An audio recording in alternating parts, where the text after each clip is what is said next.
Et si vous cessiez de limiter la quantité d'amour envers vous-même? Et si vous cessiez de limiter la quantité d'abondance que vous pouvez recevoir? Et si vous cessiez de limiter la quantité de lumière auquel vous avez accès? Et si vous cessiez de limiter, toutes les formes de guérison auxquelles vous avez accès? De vous envers vous et des autres envers vous.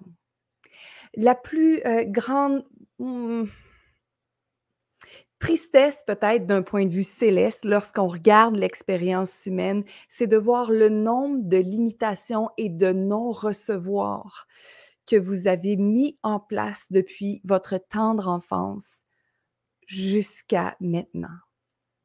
Peut-être vous ne vous souvenez pas de votre expérience de petit bébé, alors que vous étiez peut-être joufflu, que vous aviez peut-être quelques plis sur la bédaine, que vous aviez peut-être des vêtements dépareillés, peut-être que vous aviez une tête un peu plus plate, peut-être que vous aviez aussi une certaine forme d'infirmité. Mais d'aucune façon cela ne vous a empêché de vous trouver extraordinaire, de recevoir l'amour, d'être amour, de vous aimer, de recevoir l'amour des autres.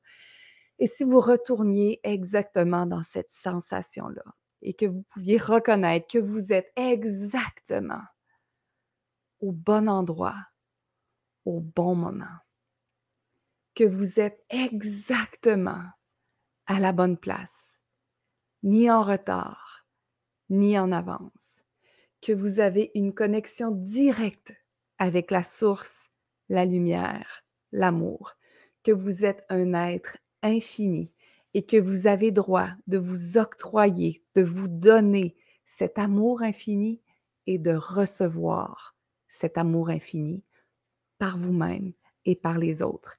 Et plus vous allez vous permettre de tout recevoir ceci, plus votre vie sera légère, indépendamment euh, d'un problème physique, d'un décès, d'une maladie, d'un conflit familial.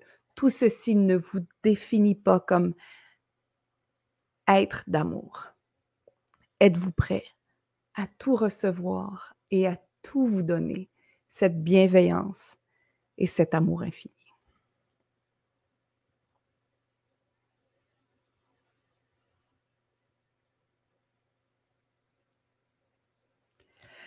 Ouh.